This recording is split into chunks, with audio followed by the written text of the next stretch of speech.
Hey, how's it going, everybody? This is Joey Galvez, one half of your host of Explain Yourself, and I want to let you guys know about a really cool book from our friend of the show, Eli Shockey. This one is called The Greylock, and it's a story where magic is a commodity. Potions are sold at corner stores. Orcs and dwarves earn a living in cubicles, not on the battlefields. But there are those who resist the House's Magic's laws. Branded a criminal and forced to live as a wand for hire, there is a spell slinger they call the Greylock.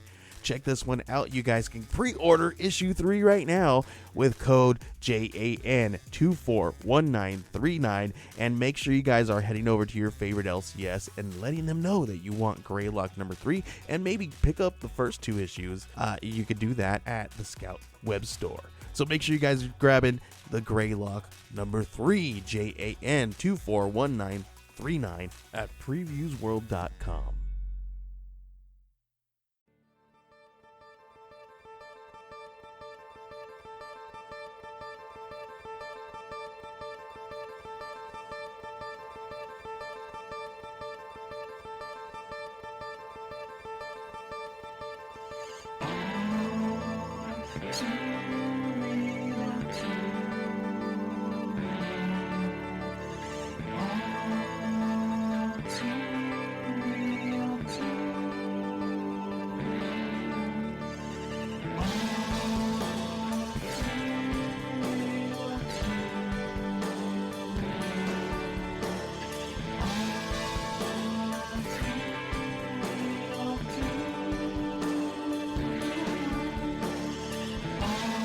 Okay, everybody, welcome to the latest episode of All Too Real 2.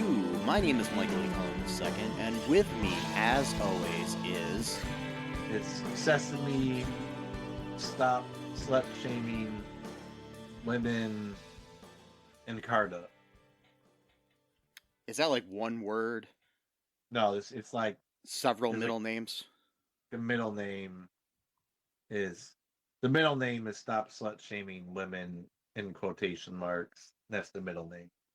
It's like on Boy Meets World in the one episode where Topanga has a sister. I do not remember that episode. Yeah, she's never mentioned again. She's only in one episode. And so it's like that one episode of what was it? Where the guy went to play basketball and then he never. Oh, like the Chuck Cunningham syndrome. Yeah. The character's name, it was Topanga's older sister, and her name was Nebula Stop the War Lawrence. What? That was her full name. Yeah. Was her family supposed to be like hippies or something? Or... Yeah. I mean, her dad the first actor to play her dad, because there was like 4. The first one was Peter Tork from the Monkees, so very hippie. Yeah. So, oh boy, yeah. I didn't realize that. I mean, I guess it was a name like Topanga. That does sound kind of like yeah. I mean, like, it's interesting. Cobra Kai is a TV show. Actually, one of the dojos is actually called Topanga Karate. I always thought that was kind of funny. Well, there it's probably because it's out there in California, and Topanga was named after Topanga Canyon, California. Oh, okay. So yeah, it's an area near Los Angeles. So yeah. Oh, okay. Yeah. And in that dojo, they're kind of like hippies too, where they say it's like, remember, we're all friends here, and stuff like that. Like yeah. I think it's near Los Angeles, or maybe it's near. It might be more near the like Bay Area where hippies were. So who knows? But yeah, I can't remember where Topanga Canyon is, and I don't really care. I'll look it up later. I'll look it up later. So today on the show, we are not covering Boy Meets World. No. Though that would be fun. Would be actually. I haven't seen it in decades, so I'm currently like halfway through the series again. Okay. I watch it a lot just because it's like one of my favorite shows of all time. Yeah. And I've been listening to the Pod Meets World podcast with Danielle Fishel, Ryder Strong, and Will Friedle. So, nice. Yeah, it's a really fun podcast. But they're going very slowly. They're only like halfway through the first season, and they've been doing this show for like months. Oh wow. And I'm like, yeah, you're gonna get to the season 7 by the time I am like in a retirement home or something, Yeah, Yeah, come on, pick up the pace, like guys. like Will Friedle will be dead or senile by the time they're done recording all these episodes. So anyways, so um Oh, but today we are covering another show that is fun, and this is She-Hulk, Attorney at Law, episode 8, which aired on October 6th, 2022. It was called Ribbit and Rip It. mhm. Ribbit and Rip It. It was directed by Kate Coiro and written by Cody Ziegler. Yeah, so, yeah. Initial thoughts here on this episode, Sesame. I liked it. Not as much as the last one, but it was pretty cool to be introduced to some new characters. There was a a conflict of interest plot line going on. Yeah, But not somewhat, not the stakes were not as high as as with the Emily. Abomination. Yeah. Yeah, but it was we had another conflict of interest. Her boss is starting to get have a little bit more personality to him, which is kind of you know interesting to see. He's not like totally straight laced like he was in the first episode or whatever. Yeah. Uh, I'm trying to remember. Yeah, overall, I mean, I just think it was kind of cool. There's some cool action sequences going on, so that was pretty fun. The episode was a little bit longer than the other ones, so that was kind of cool. Yeah. Because I'm used to like the 45-minute long episode, or 42 or whatever minutes, but at the same time, having more episodes feels like it's longer, even if it's like the same amount of time. Yeah. So that's kind of cool. Yeah, I mean, I liked the episode. We finally will get the incel crybaby boys to stop complaining about the show. Maybe no, not really. No, they're, No, but they're not. they finally got their wet dream of Daredevil being in the episode, and I'll still find a way to complain about it. yeah, but that's neither here nor there. Um, yeah, but I liked it. I thought it was cool. It was good to see Charlie Cox back again as Matt Murdock. Yeah, good episode overall. I still like the retreat episode better, but this was good. Great chemistry between the actors and stuff too, which is good. So in this episode, do you want me to start with what happened here? Yeah, sure. Okay, so we first start out with we've got a little scene where Leapfrog Eugene Patillo is like stopping these bad guys from stealing some TVs from a place that looks kind of like a Best Buy sort of thing in the world.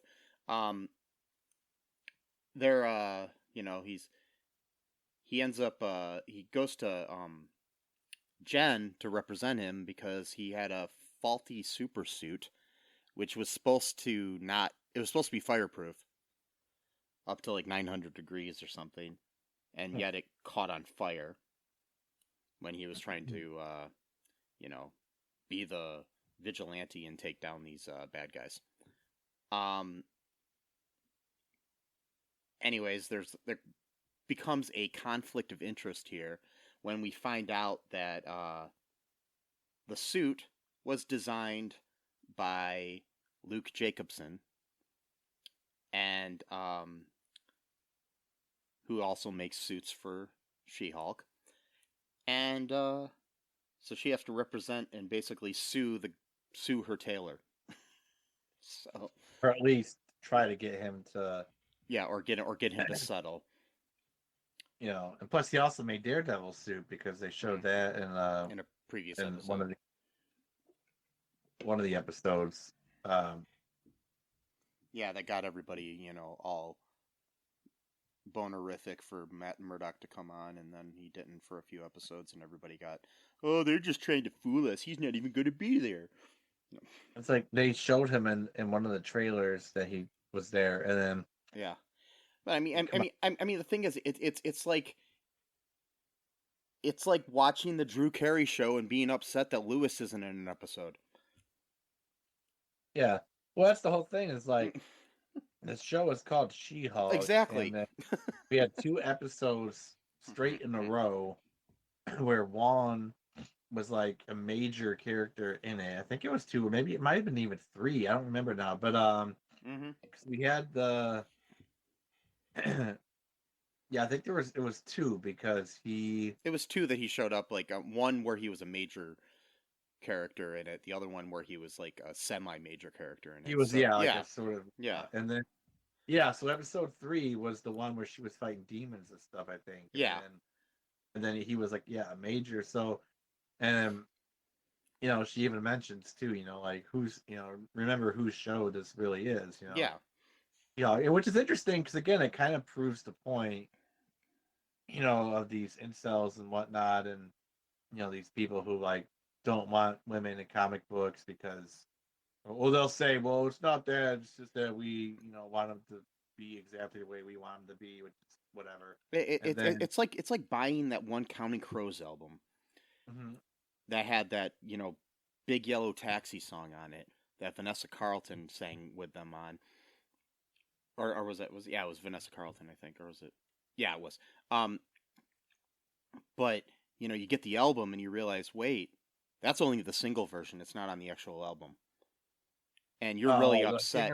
You're really upset because you bought a Counting Crows album and expected Vanessa Carlton.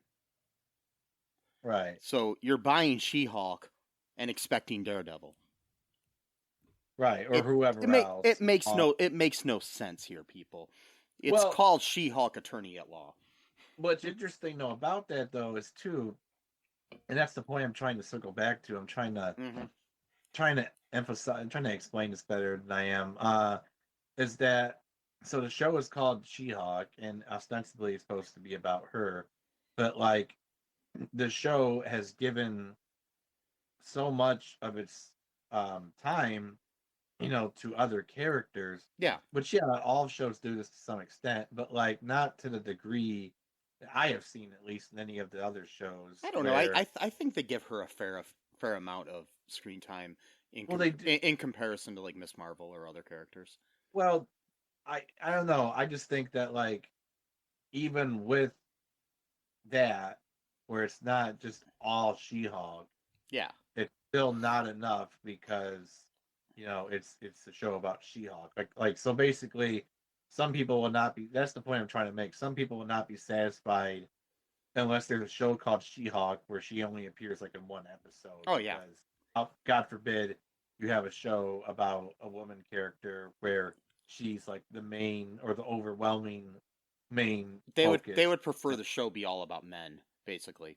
Yeah, that's what I'm trying to get at, and I'm not saying everyone thinks this way. I'm just saying that there is a contingent of comic book quote fans, which I'm not even sure you can really call them fans, but whatever, they think they're fans, just freak out over this, because to them it's like, oh well, representation shouldn't be cheap, it should be authentic and natural, and it's just like, I hate to break this to you, no progressive change in any society has ever been authentic or natural or incremental. It's always been done by like revolutionary forces or something that speeds up the process in what you would consider to be quote an unnatural way. Every society, it's always been the same case. So what you're really arguing is just let them wait another 100 200 years and then people will finally be ready to no, sorry, we don't have 200 years, we're not doing and the thing is, it's like in the real world, if things naturally happen, which they do, we are all kind of the stars of our own movie or TV show. Yeah. Like, the rest of the people in the world are the supporting actors. In the Mike show or the Sesame show or the, or the incel living in his parents' basement show. Um, Hey, the basement is fine. Yeah. It's just the incel part that's bad. yeah. Um, but The yeah. basements are cool. I mean, come on. Oh, I Well, know. unless they're flooded, then it's not cool. But Yeah. Or if they're haunted. But oh yeah, but wait. drafty or or smells like mothballs or you know or there's whatever. a torture chamber down there. Yeah, you know, all those things. Or, Anyway, or sorry, you got you bricked in your friend because he didn't want Yeah. to sell you this wine or something. Anyway, so we got yeah, exactly. Exactly, a wine star. the Sorry. Yeah, I didn't mean to go on a no, but basically, what it is, it's like you're watching She-Hulk's movie, her TV show. It's not like we're watching Daredevil. He's a supporting actor in this world, and we're not watching Wong. He's a supporting actor in this show. So be happy with the little bit of time you get of them on the show. Yeah. And don't think that that's the only reason to watch the show, because like I said, it's like, it's like anything in the world. It's like going to taco restaurant and expecting to get a burger. Right. Yeah, they might serve burgers, but that's not what they're known for. It's probably not going to be that great. Yeah. Because it's not going to be the main.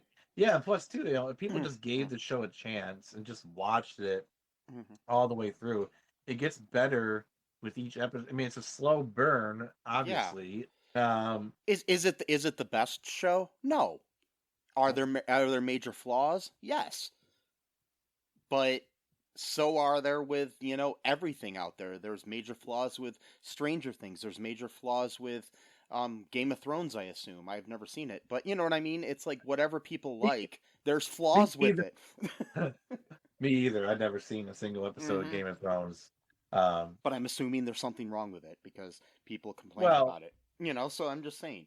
People hate the last season, apparently. I don't know why. I don't know either. And I don't really care because I'm not going to jump into into like a million episode TV series like now. That's off. I might have to now because of the show The House of the Dragon, because I've heard that's really good, and that's supposed to be a prequel. So then, if I watch that, then I'm gonna know secrets about the Game of Thrones because they're gonna probably be like, oh, that's where that comes from. Or you can do just what I'm doing and not watch either. I'm joking. Well, I do want to watch House of the Dragon because it looks really good.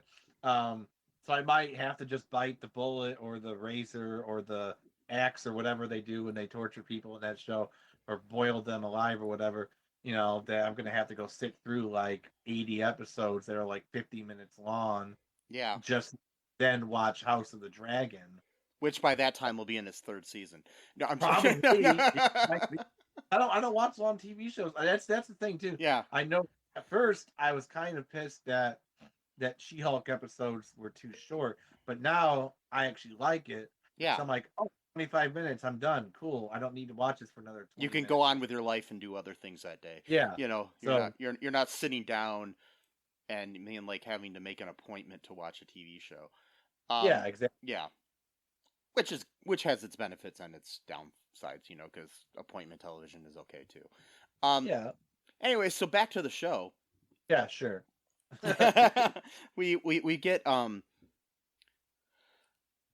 we get a court. We get to the court.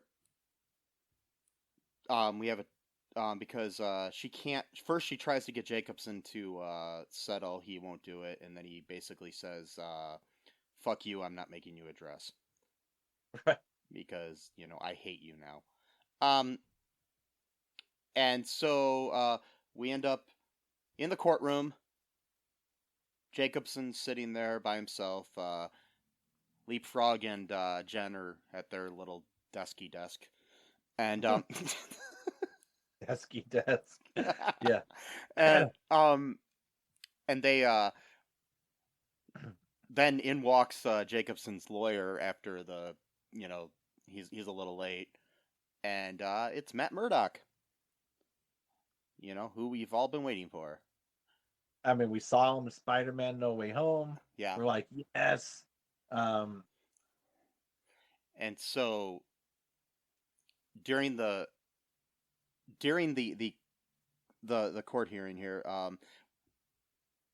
Leapfrog inadvertently reveals that he disobeyed Jacobson's instructions for using the suit and used jet fuel in it. Idiot. My question is, can you just like walk into the BP station and be like, "Hey, can I get some jet fuel?" Yeah. Well, the thing is though, like her what's her boss's name? I always forget his name. Oh shit. It doesn't matter, but whatever. That guy. Basically, his father is like a rich client, so Yeah.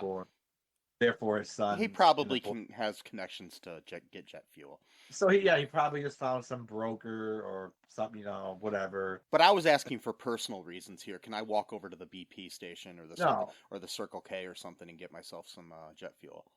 Well, not the Circle K. You might be able to find some traction at a BP, maybe. I mean, the Circle K has gas pumps. I was thinking maybe one of those. Yeah. Why would you even? My whole thing is, I mean, obviously we're supposed to know that this guy's an idiot. He's not really a leapfrog, or at least he's not the leapfrog in the comic books, because that guy was supposed to be kind of like a villain, sort of. Yeah, I mean, and really putting the jet fuel in that is like trying to shave your face with a sword. It's just stupid. Yeah, it's overkill. You know, it is like how high were you planning to jump? And for one thing, his suit doesn't have any kind of like shocks in it, like because every time he falls down, he ends up breaking his leg or something. So it's like there's no like shock repellent. Yeah. From jumping high and then you fall down and then you're going to be okay. Like just a terrible. And so my whole thing is, was he trying to be a superhero at this stage, or was he just? I think he was. Basically, in a lot of ways, I think he was trying to be like the Batman of his town, even though that's DC. But he's like a vigilante who's trying to stop people, and but like kind of like a bargain basement Tony Stark sort of thing, I mean, yeah, because he has the personality of Adrian Chase from Peacemaker. Yeah. Fighting. It's interesting because the guy who plays Pug actually played Adrian Chase / vigilante in Arrow. Yeah. So that's like an interesting little thing right there. But like, and I mean, yeah, like he can't fight. Jet fuel. Why? Like that's the dumbest idea ever. And yeah, it's overkill. It is. Yeah. Yeah. So your shoes or your boots. So yeah, we've got we find that out. So then Jen loses the case, obviously, and basically Jacobson says he's not gonna make her any suits or anything in the future, or her dress for anything. Petty guy, dude. It's like, really? Yeah. Like her job to do these things. Like, yeah, she even told him, it's really uncomfortable and she doesn't want to do this, but it's part of her job. Like, yeah, but about it. Still, she was helping him get sued. So no, she tried to stop that from even happening. No, but whatever. Yeah, she's guilty by association. So afterwards, we get a little scene in the bar, and Jen has bought a drink by Matt. She's bought JD from Scrubs' favorite drink, an Appletini. Yeah. That's what I was thinking the whole time. Yeah. JD always ordering an Appletini. Which was like, cute because it's green and, Yeah. But like, I never even heard of an Appletini until Scrubs, and JD I know. was always getting that. So yeah, the good old John Dorian special there. And we've got the that they have so Matt comes over and they talk, and they're getting their flirt on. Really good chemistry between these two actors. I'll give you that. Yeah. It was really cool. She's trying to figure out why he's in town. He says that he's got this thing where he didn't say what kind of suits, but that Jacobson made him a couple suits, so he owed him. And he was also talking about the fact that there's one for them and one for us sort of thing when it comes to being a lawyer, where he can do one of these like big cases and then do a small case where pro bono or something. Well, yeah, he's got money to be able to do it for free. So I mean, and the thing is we're still not sure if this is the same Matt Murdock, aka Daredevil, that we saw in the Netflix TV series. There's nothing. Right. There's nothing to contradict it yet. Even, I mean, I have not watched the whole thing, but I guess the guy who made his suits in that show, who was a character in there, went away to jail towards the end of the series. And so there is the possibility that, I don't have this guy to be able to make me suits. Who do I go to? This Jacobson guy is making suits for all these other people. I'll contact him, That's probably where that comes into play. So it doesn't negate the fact that that other guy existed in the Daredevil series. So, Why does he need a new suit though? Is it just that he just wants more, or just like it could get damaged, or Oh yeah, yeah, or he just wants you don't want to wear the same suit every night because then it'll start to smell and. Oh yeah, that's true. Yeah. It's like when you're wearing that mascot suit every day at Disney World or something. I'm sure that they don't have just one Winnie the Pooh suit. Hopefully not. Yeah. There's it'd be like one, and then all like eight women that play Winnie the Pooh have to wear it every day, or something. So yeah, it'd just be like usually women playing those types of characters. So hate to break the illusion. Yeah, especially when Chip or Dale hit on me and grabbed my ass when I went there as a teenager. Oh my god. Yeah. That's insane. I hear this female voice and she's like, "You're cute." Oh my god. And they grabbed my butt, and I'm like, I was like 14 or 15 or something at the time. Dude, maybe younger. Yeah, I was just like, this is creepy as fuck. That's not just creepy, it's literal sexual assault. I know, but at the time I was just like in shock and didn't really do anything. So well, that's the whole point. Yeah. That's why they go after younger. Yeah. Because they don't know, Mm-hmm. or they feel embarrassed, or I might have even been younger. I might have been like 12 or 13. Oh my god! Yeah. That is. I'm sorry, man. That happened. That's fucking. I know it's not like the level of like. I mean, and of course, at the time, I'm not thinking that. I'm thinking, hey, somebody thinks I'm cute, because I'm just going through, that stage where you're starting to discover women. Yeah. Yeah, that's why they do that, because they know. I mean, shortly after that, I had a similar situation where I was vending out at the baseball team, the Mud Hens. No, I wasn't at the Mud Hens game, but it was like at that same stadium during this Lucas County Fair that they would have every year, and there was like this cheerleading competition. This wasn't as weird because I was probably like 14 or 15 at the time. I was like a freshman, I think, in high school, probably like 15. And this, I want to say like older cheerleader girl, and these were teenagers anyways too, like high school girls, did the same thing. Grabbed my butt and told me I was cute. What the heck, dude? I know, it's happened to me twice in my life. Maybe you just had like a really good butt for some reason. I think I did. But also on top of that, all of my adult life, when I would love for something like that to happen, doesn't happen. Well, of course not.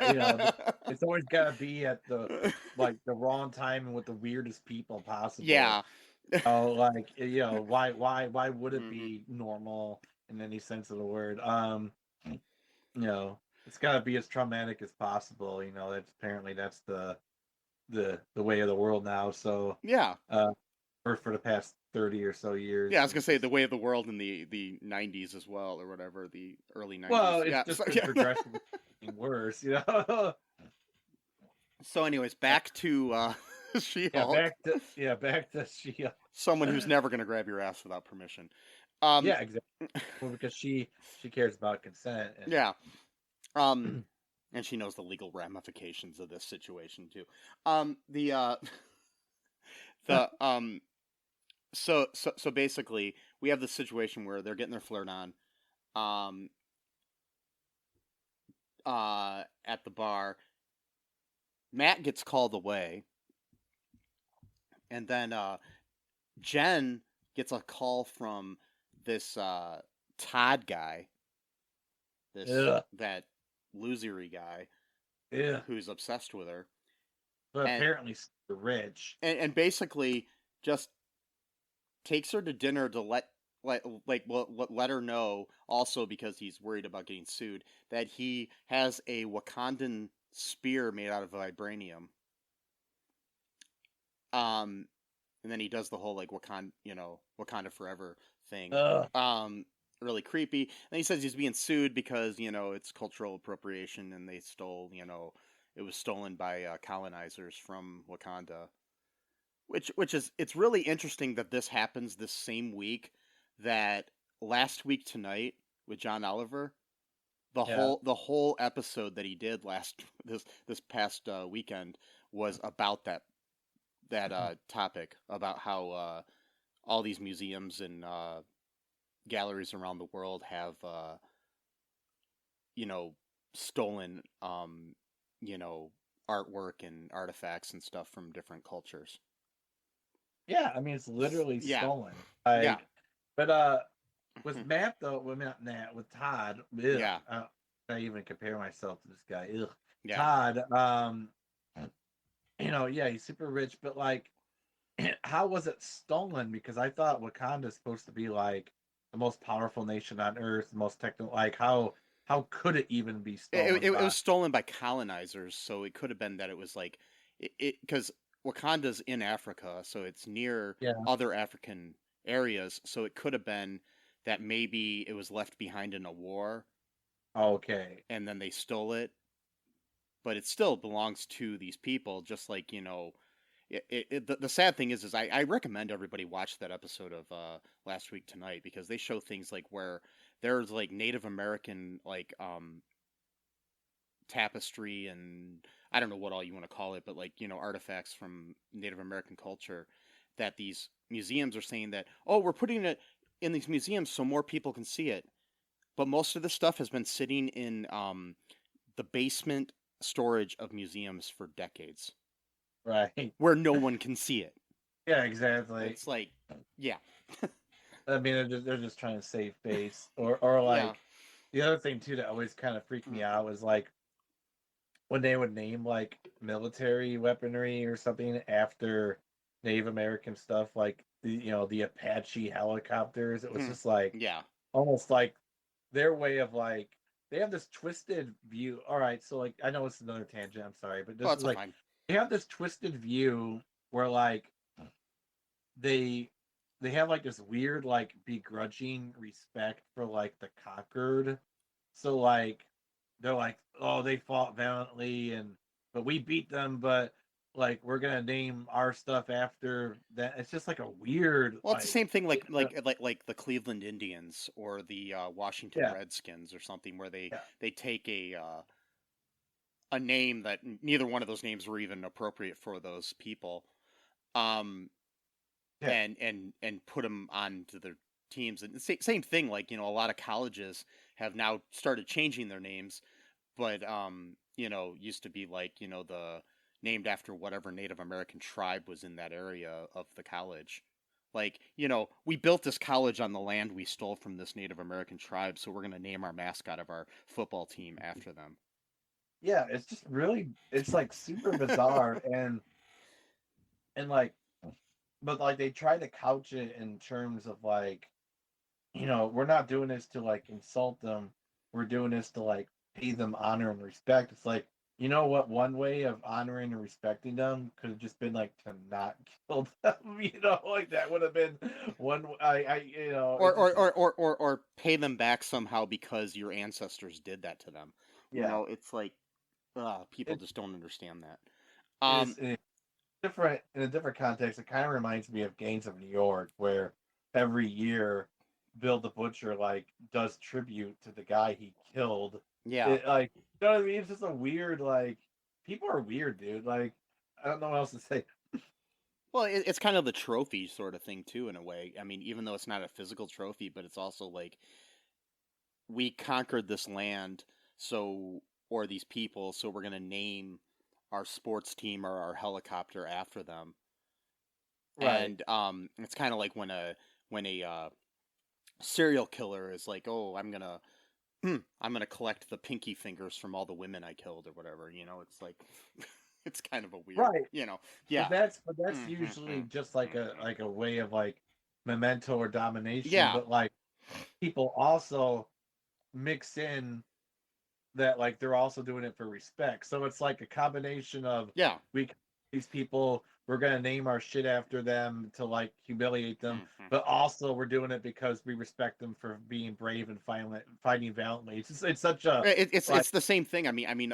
You know, Jeffrey Dahmer could make the same argument or something, about the people he killed. Like, oh, I, wanted to save these mementos of them because right. they fought, valiantly when I killed them. And This one right here, this one was really tough. This one I yeah, almost thought I'd lose. It's just like what the hell. yeah, Um, yeah, people are weird, man. Anyway, sorry, I yeah. didn't So mean to so go. it's weird tangent, but anyways, so basically but what's going on here with this is like it's got to be this thing like some people are saying that it's got to be like a red herring, like he has nothing to do with this King Hulk thing or whatever. Um, but they needed vibranium to be able to get a needle to get blood from Jen. Those people on that message Right. board. Um, so if he has some vibranium from Wakanda and he's obsessed with She-Hulk, I'm wondering if he's part of that group or if it's just, it could be just a misdirect. Well, I would say it's a misdirect because why would he be showing her all of this if he what I mean? Like if one thing, I mean, like there could be it could be like a double misdirect. I don't know. Or there are a lot of times though where like assholes like to kind of like rub it in your face in sly ways, basically to kind of like just tip their hat of like, oh, I've got this here, and then Right, but that gives him then later, at least a lot in TV shows. I don't know about in the real world, but so well, yeah, or but or in a movies or more weird. movies like in a James Bond movie where Doctor No will like reveal to Bond his whole plan. Yeah, exactly. It's Like you don't want to know what my whole plan. Yeah, yeah. or he could just be showing off, like you said, because he's got Mhm. this weird fetish for She-Hulk, and and then and he's just like, hey, look at me, I can afford this I I can I afford bought this a really cool weapon here, yeah. And then he even said too, Hmm. like he wished he had vibranium to test if it would pierce her skin. So it's like Yeah, kind of a weird, like got a weird cutting fetish now too, which is weird. yeah, and I mean Or, it could just be a whole red herring, yeah. but it could be like a double red herring. What I'm trying to say is, what if he, even though he is kind of like a douchebag, what if he is a part of this group, but he's doing these subtle hints to try to like warn her, Yeah, like without telling her, because maybe he's being bugged or whatever and can't. So maybe I mean, I doubt it, but I'm just yeah, wondering, it could be. I just don't know if they're not to say anything bad about Marvel's writing, but I don't know if they're clever enough to do that. Okay. So we'll see. It might be too much for something to be revealed in the last episode, but we'll see Yeah. next week. Um, but anyways, we have that weird scene there, but then she gets a call from Patillo, aka Leapfrog, that he's being chased by somebody and needs her help. Um, so she goes to that's after she ends up, she gets home from the weird quote unquote date with Todd. Right. Because she basically Yeah. she's just basically like, I gotta go. I'm billing you for the whole hour. Yeah. He Um, called him babe and everything. It's like, yeah, dude, yeah. Get a hint. Um, yeah, you're not her boyfriend. Like, um, I'm sure if you're a nice enough guy, you could find somebody yourself that's not, a Hulk, um, that you can right. love. Um, the so anyways, there's this like unknown assailant trying to take on Leapfrog. He's driving down the road trying to get to his super secret hideout that everybody knows about. Yeah. He calls it super secret, but it's his famous hideout that is super secret. I, yeah, okay. Called the lily pad, of course. Yeah, And and, then, and, and, and we also see later that it's got like a big neon sign above it that's got the name on it. That I mean, says hey, the it could just be like people think it's like a restaurant or like a yeah, but it's like club or but I think he's like because that's where it gives me this whole thing. It's like kind of like how Batman has his Bat Cave, and we do know that the DC characters are characters in comic books within the MCU yeah. from previous mentions of things. So this could be his way of like you know Batman has a hideout. I need a hideout, but I'm so stupid. I'm gonna make my hideout like not really hidden. Like not even close to being hit. Yeah. Yeah, And what an idiot. But yeah, I mean, like seriously, dude. yeah. And then he but anyways, we end up finding out that the other assailant is um is Daredevil.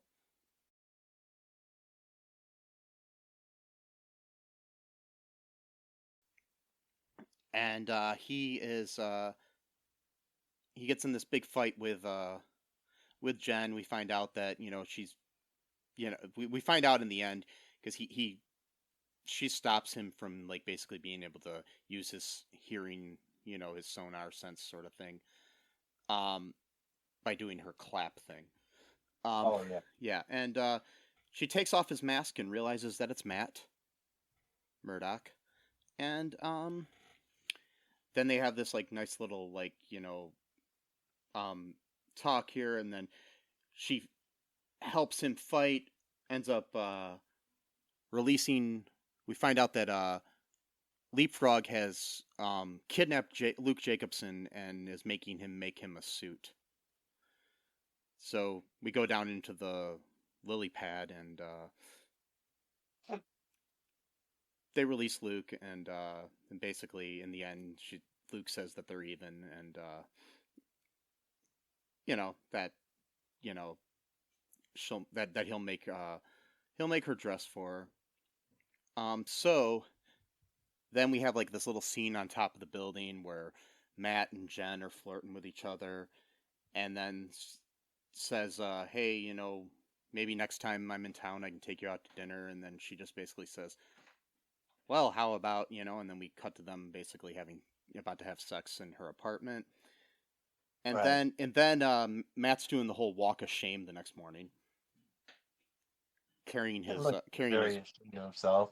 carrying his boots and walks down the street. Why do we call it the walk of shame? He didn't seem very ashamed. No, it's just the old term, that Yeah, I people know. have for that. Yeah. So then we get a scene with Nikki coming in, basically saying that it's like the whole like we got to get ready for this awards gala, but we get probably the coolest breaking of the fourth wall where Jen is basically like, "Why are you guys still here? I thought we had a conclusion to this episode." And then she Right, keep right. going. Yeah, and so we get to the awards show, and we realize that there's not just one female lawyer of the year, but like six. Yeah, I thought that was weird. I was like, It's wait a basically minute. like they're basically almost like just kind of implying that it's like, oh, one's not good enough. We gotta I don't know what they're what I mean. It's like trying to downplay women and stuff at the same time. Like, Um, like reminded me of like Miss America or something like that, or Yeah. like it was That- weird. And then they are asking weird questions on stage, and and one of the other winners is also it's Mallory Book as well. And she basically says, the main thing that she hates about, this sort of thing is that, people always ask how hard it is to be a female lawyer. Right. Um, I'm just He's like, I'm tired of that tired. question. Yeah. Um, but she's accepting the award, Jen is, and then behind it, the intelligentsia um, interrupt it with a broadcast, which smears Walter's reputation by displaying footage of her in bed with Josh. And then it really pisses her off. She goes on this rampage in destroying the gala stage and the big TV screen behind her. And then trying to track down this intelligentsia member who kind of looks like he could be Todd Mm. to me, but like with a hat on. I don't know. She apprehends. What's that? A Todd hat instead of a top hat. A Todd hat. Oh yeah, gotcha.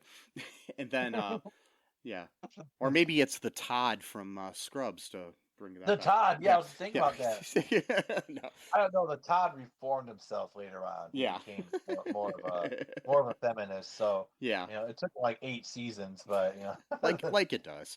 And but Yeah. anyways, she ends up being apprehended by the DODC at the end, and then the coolest thing at the end there is they have her look at the camera, like gives this look like what's going on to us, which I think is kind of interesting. Because she actually finally went into full rage mode. Yeah, Didn't know, because like the way she was growling and stuff, like she, like, and that kind of proved, Bruce's point. Like yeah, you think that you're in control of this, but like you're not you always, haven't really no. been tested yet to the point of like because she was always arguing like, well, I'm a woman and I have to deal with this every day Yeah. and all this stuff, and it's like, yeah, but you still haven't snapped yet. You still No. haven't, because I could see it in her eyes, like she was not herself, like she Yeah, didn't and then know. she looks at us at the camera at the end there too. That and was she- after she came to, like, Yeah, oh shit, and she's just like, what did I just fucking do? Sort of. yeah, thing. exactly. And you had all these guys or these people with now they got the new weapons where they can incapacitate super people, Yeah, like the The saw inhibitors. Ms. Marvel, Yeah. the DODC, which I'm not sure, they must operate in different parts of the country now, or just send them the weapons. I don't know. And Oh, then, I think they're everywhere. okay, Yeah, at least probably in all big cities. Yeah. So that's where we end. And we don't get again another no mid credits scene. yeah, I know. I'm like, God damn! Like Yeah. we've had three or four episodes without one. I'm like, I come know. on. I kind of understand why this one wouldn't have one. So yeah, hopefully things wrap up nicely next week on the season finale. Hopefully, next week will be like a 40-minute long episode or Yeah. something like that to Yeah. kind of wrap it up. But Who do you you know. do you have any clue who you think is behind all this? Well, I do have a couple theories. It could just be a misdirect that Josh might be the character name is Hate Monger, who is just working alone because he just hates women, Yeah, or whatever, and he just wanted to. but he humiliate- did text somebody. Well, yes, right. He did text someone named Kane Hulk. Yeah, So I don't know, because there's different like stories. Like there's like the Red Hulk. I don't really know much about this. I don't know if that's the Red Hulk is Ross. Is Ross. General Ross. Oh, okay. Yeah, all he right. turns into the Red Hulk. At least one of the versions of there's- the Red Hulk. Yeah, But there's also Gray Hulk, which I'm not really sure what that is. that's just another version of Bruce. Gotcha. Okay. So, yeah, I don't know. I mean, I'm hoping it's not Kingpin. I mean, I know they brought him in, but you do have the Daredevil connection, so I don't know. I mean, my main thing against that is the fact that he's more New York based. Yeah, but he still might have some Yeah. kind of, stretching out, Yeah. power wise. Because guy named Kingpin, I Hmm. don't think he's necessarily willing to settle on one city or one Yeah. part. But he's got ambitions, So I mean, he could um, be. I think we. I don't know. I'm just wondering if we get some kind of conclusion with Bruce and find out anything there, what's going on with him, or if we're gonna have to wait until like one of the movies to find out where he is, um, as well. So I'm just trying to think of, or it could be Emil the whole time that he wants the. yeah, that's what I'm thinking. Could be a good But I hope twist. not. I I hope hope. not. I hope not. But it would be a predictable twist. Either that or another predictable one would be Todd. Um, Yeah, it could be Todd. Plus, or Emil. or maybe it's her boss at work for some reason. Yeah, I mean, because it did seem interesting that he immediately wanted to hire her Yeah. after losing the case, and who knows, maybe he Mm-hmm. orchestrated Titania to do that. Yeah. Not necessarily through Mm-hmm. paying her, but just getting all the chess pieces in motion for that to happen. And uh, yeah, I don't know. Really, I think they've done a good job of keeping this under wraps. 'Cause sometimes you can sort of tell who you think might be the. Yeah. And like for me, like for WandaVision, for Oh, you know that example, you knew the whole time it was Agnes or Agatha or I whatever. had an So yeah. idea that Yeah. she was played some role in this. Mm-hmm.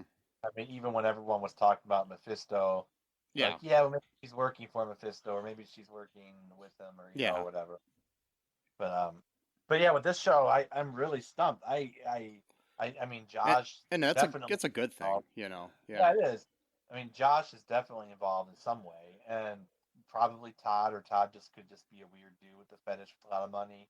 Mm-hmm. Um, could be Emil, could be her boss. That's the other thing I like, or hell, even Pug.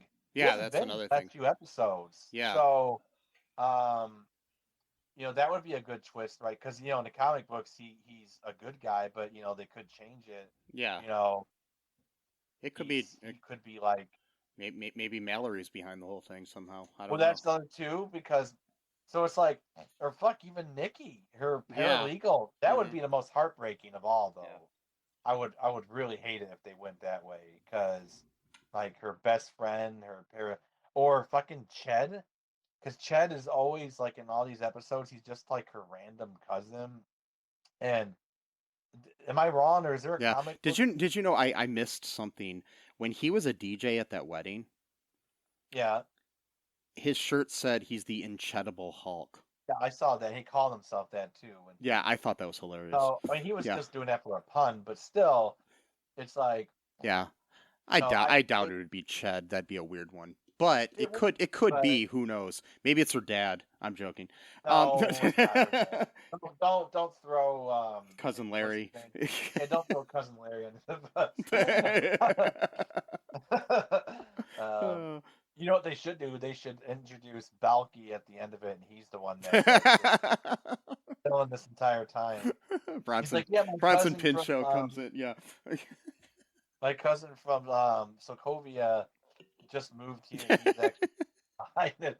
We're doing Perfect Strangers Part 2. We're doing a tie-in. Uh, you know, It's a Marvel. Marvel spin-off. Yeah, Yeah. Marvel spin-off of Perfect Strangers reboot. Uh, What that would the be hell? interesting. Any final thoughts here before we wrap things up? Um, Not much, but I was thinking about something, because you used to ask me for a while back, like if I had anything to promote or Oh whatever, yeah, sure. Go ahead. and we kind of stopped doing that, probably just because we just forgot about it or whatever. Yeah. But there is a channel that, plus two, obviously my mashups, which you can find on my music page, or I can upload them onto a different page, because I kind of keep my page somewhat secret, but Yeah. more and more, so I'm keeping it less of a secret. But actually, there's a channel that I've watched for a couple of years now that I don't know why I've never recommended. It's called the Council of Geeks YouTube channel, Okay. and lots of cool videos about stuff that's going on, like within comic book series or movies or whatever, cultural wars stuff, unfortunately. um just let you know She is transgender, so if anyone has a problem with that, don't watch the channel and then get all worked up or whatever. But but yeah, there's lots of good. They actually did more pronouns are she they, so I guess you could interchange Yeah. however you want to And say. what was the name of the channel again? It's called the Council of Geeks, and the reason why it's called that because there's like a 55-minute long video that she just posted like a couple days ago, like going through the whole history of that channel and how it's like morphed, like evolved like 10 different times over time. Like it literally started off as like a scripted TV sitcom that they wanted to make with like friends like way back in like 2005, and then it like just evolved into like these short little comedy sketches, and then it evolved into like talking about different things, and that's why they called it the Council of Geeks because there was like two or three other So people that were like there was like a round table. more than one before. Oh, okay. What's that? More than one person before. Okay. Yeah, and then she just kept the channel that name, and even in the logo, you still see the other guys. And she said, I just left it there because they're a part of the history of this channel. I see no reason to leave them out of the logo or whatever. But like really, really good. Like she's got really good thought provoking videos, like where there's a lot of nuance, a lot of I would say less reactionary content. So if you're looking for like, Jeremy on a drunk, rampage, it's not the right channel for you. I'm not going to say his channel. I'll be sure to put a link to that in the show notes. And another channel is called Jesse Gender. Okay. Which is similar. And that's Jesse, I think, spelled. I always forget if it's an IE or an E. You'll probably find it anyway if you just search for it on YouTube. But and that's a similar channel, but it's a little bit different. But it's kind of a similar vibe going on. But yeah, those two channels I've been watching. Very, very nuanced arguments and points. Yeah. Which is interesting because they always say it. Trans people are so wild and can't have a conversation with. Well, they're the channels that have the most nuance. That I've seen. Whatever. Yeah, I'll link those in the show notes so people can check them out. Yeah, we'll have to do this more often. More suggestions and promoting other people's stuff that we find cool. Yeah. Anything else before we wrap things up here? Nope. Okay. Well, I just got to say, people, something else I want to promote. Check out our YouTube channel as well. Hopefully, eventually, we'll be putting some stuff up there too, some more content. Also, check out all2real2.com for all of our links to social media and all the places you can listen to our show. Also, our TeePublic, you can get some cool merch there, and Patreon, another good thing. Yeah. Also, just yell out into the ether that you really love our show, and maybe that'll somehow do something. Yeah. I don't know. Tell people to listen to us. That'd be good. Yeah. But yeah, be good to each other, people. Yeah. Be nice. And remember, we love you. And bye-bye. Thanks for listening to All Too Real 2 podcast, a Cullen Park production. Produced and edited by Michael E. Cullen II. Music by Matthew Hawes. Subscribe and share the show. Visit us at cullenpark.com.